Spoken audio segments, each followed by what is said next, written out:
Saking setianya dengan pria-pria dan takut ditinggalkannya, maka dia menjadi psikopat dengan membunuh pria-pria itu. Dia takut ditinggalkan oleh pria-pria itu, maka dibunuhlah pria itu dan dimasukkan ke dalam peti mati.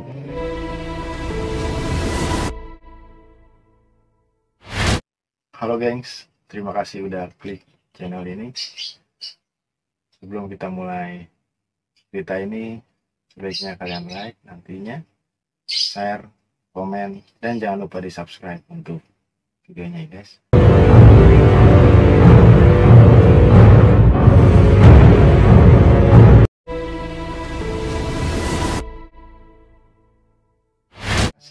Ada banyak kasus pembunuhan berantai di dunia ini. Pelakunya kebanyakan pria, namun tidak sedikit juga dilakoni oleh wanita. Perbedaannya jika wanita cenderung membunuh orang terdekatnya, keluarganya, pasangannya, hingga anaknya sendiri. Salah satu kasus pembunuhan berantai di dunia yaitu Vera Renzi. Wanita ini biasa dijuluki Black Widow karena sering memakai pakaian serba hitam. Dia adalah seorang pembunuh berantai fiksi yang berasal dari Rumania. Korbannya berjumlah 35 orang, termasuk dua suaminya, banyak kekasih, dan bahkan putranya sendiri yang diracuni dengan arsenik.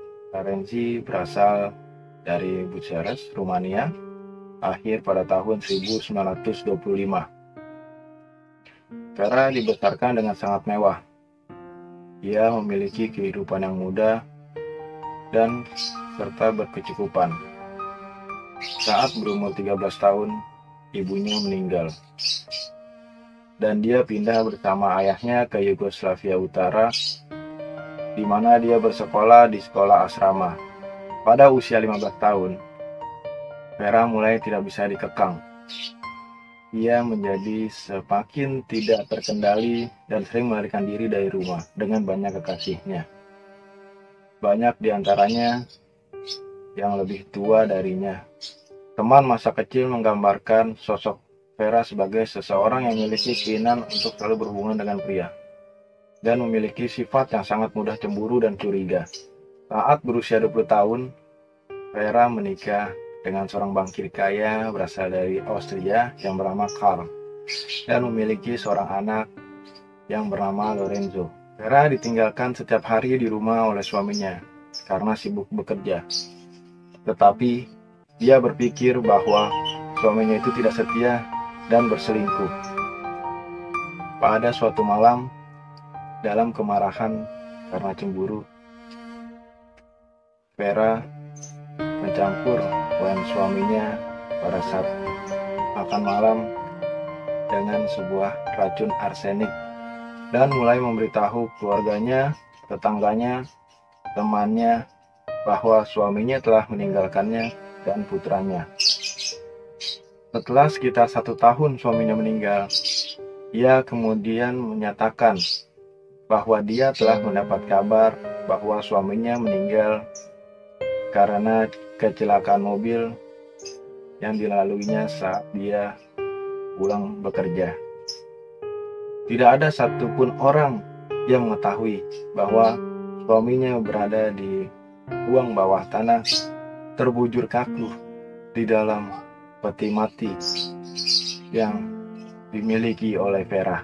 Resmi menjanda, Vera kemudian bebas mencari suaminya di jalanan kota dan ia berkencan dengan banyak pria dan akhirnya dia bertemu dengan Joseph Renzi.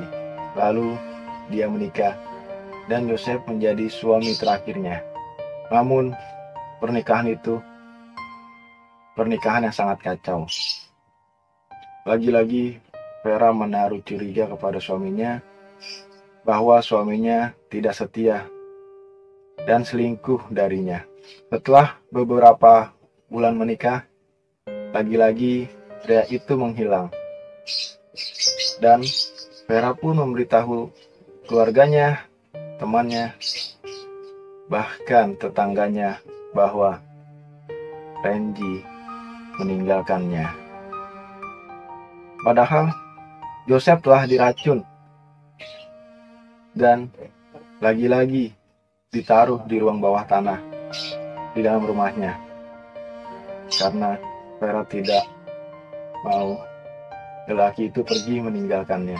Maka dibunuhlah dan disimpan di dalam peti mati di dalam ruang bawah tanahnya agar lelaki itu tidak meninggalkannya.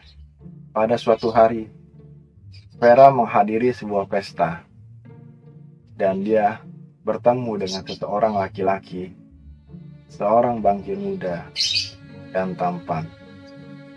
Namun, bangkir itu telah mempunyai istri. Dan si Vera pun tidak patah arang. Bagaimanapun caranya, dia ingin lelaki itu agar menjadi miliknya. Dan akhirnya, Vera pun mendapatkannya. Dan dia berhubungan secara sembunyi-sembunyi. Pada suatu hari,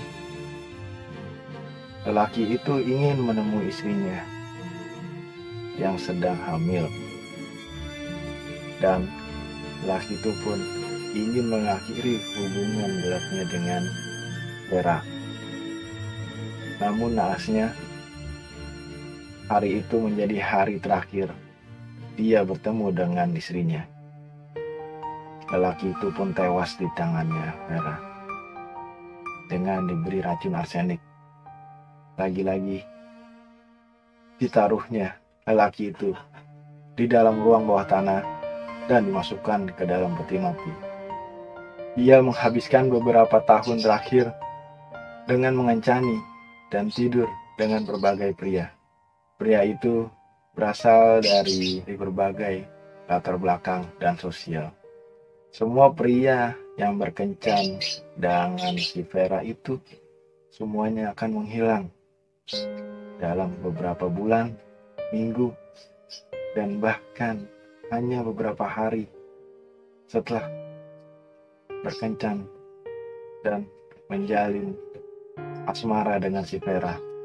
Ketika Vera berkencan dengan seorang pria dan tiba-tiba seorang pria itu menghilang, ia selalu mengarang cerita tentang pria yang tidak setia dan telah meninggalkannya.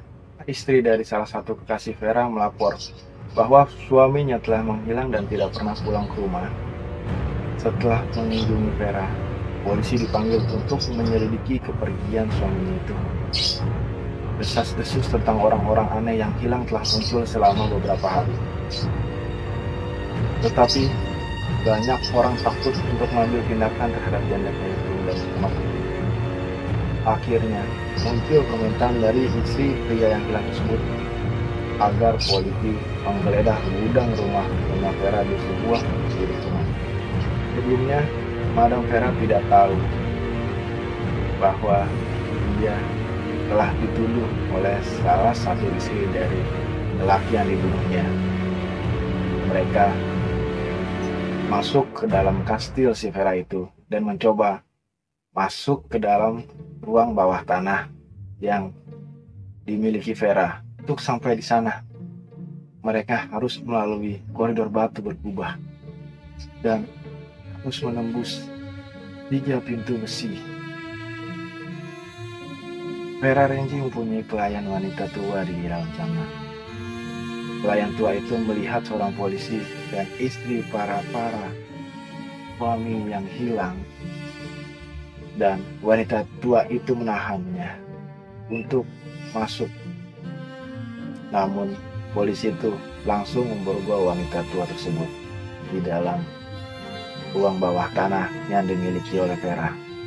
Ketika mereka akhirnya sampai di ruang bawah tanah yang luas dan berkubah, sebuah pemandangan yang mencengangkan menampakkan diri dari bawah cahaya obor listrik mereka.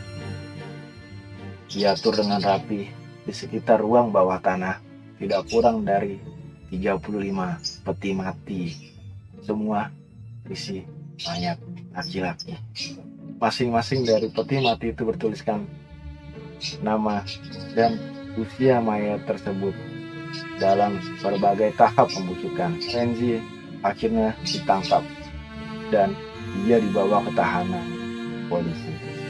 di mana dia mengaku telah meracuni 32 pria dengan racun arsenik ketika dia mulai curiga dengan para pria yang tidak setia padanya, atau ketika dia percaya minat mereka padanya sudah berkurang. Dia juga mengaku kepada polisi bahwa kadang-kadang dia suka duduk di kursinya di tengah-tengah peti mati yang dikelilingi oleh semua mantan kekasihnya. Awalnya, dia dengan berani menyangkal kesalahannya dan memprotes kemarahan atas penangkapannya. Vera berkata pada polisi tersebut, "Kau telah membawa aib ke kota kami, dan aku akan membuat kalian semua dihukum berat." Polisi bertanya kepada si Vera, "Mengapa kamu memiliki 35 mayat di ruang bawah tanahmu?" Vera mengelak dan berkata bahwa mereka adalah teman dan relasi yang telah saya rawat. Beberapa dari mereka adalah warga kota yang dibunuh oleh Jerman ketika mereka melewati tempat ini. Si dengan sabar menyelidiki setiap tindakan dalam hidupnya selama bertahun-tahun, dan segera menemukan banyak bukti tentang kesalahannya. Setiap pria yang namanya muncul di peti mati dilacak rumahnya, dan sejak saat itu tidak diketahui lagi di mana keberadaannya. Racun arsenik ini biasa digunakan untuk aktivitas pertambangan. Nyonya Vera menggunakan racun ini pada hampir ke semua korbannya. Dia memberikan ke dalam wine saat mereka makan malam dan melayani korban dengan sebaik-baiknya. Rata-rata korban terpikat dengan kecantikan Vera yang mempesona. Racun arsenik diberikan dalam jumlah yang ditakar dengan hati-hati, sehingga dapat menyebabkan kematian selamat yang diinginkan si Vera. Cara ini tidak langsung membuat pria yang bersamanya langsung mati, tetapi berangsur-angsur membuat korbannya merasa tidak enak badan, sakit, dan lalu meninggal. Nyonya Vera akhirnya mengakui kejahatannya. Polisi pun menemui peti mati yang berisi anaknya, di mana dia mengaku bahwa dia telah membunuh anaknya sendiri karena dia telah melihat perbuatan ibunya sedang membunuh pria lain. "Anakku mengancam akan memerasku. Dia juga lelaki. Suatu saat dia akan berhubungan dengan wanita dan akan meninggalkanku juga." Lalu Renzi memeluknya ketika terbaring sekarat, sehingga dia menjadi wanita terakhir yang memeluknya. Ketika ditanya apa yang membuat dia begitu tega menghabisi pria-pria yang dulu dicintainya, Vera pun menjawab bahwa dia tak ingin pria yang dicintainya pergi meninggalkannya demi wanita lain. Dia juga mengatakan bahwa dia ingin menjaga pria-pria itu selamanya. Vera akhirnya dipenjara, dan beberapa tahun kemudian ia menjadi gila. Ia seringkali menghabiskan waktu dengan tertawa dan berbicara dengan para kekasihnya yang sudah tiada. Beberapa tahun kemudian, pembunuh belantai itu meninggal dunia di dalam penjara. Sekian kisah dari Vera Renzi. Apabila kalian suka dengan video ini, jangan lupa di-share ke teman kalian, ke keluarga kalian. Dan jangan lupa untuk klik tombol lonceng agar dapat notifikasi tentang video-video dan cerita baru yang bakal gue ceritain. Terima kasih.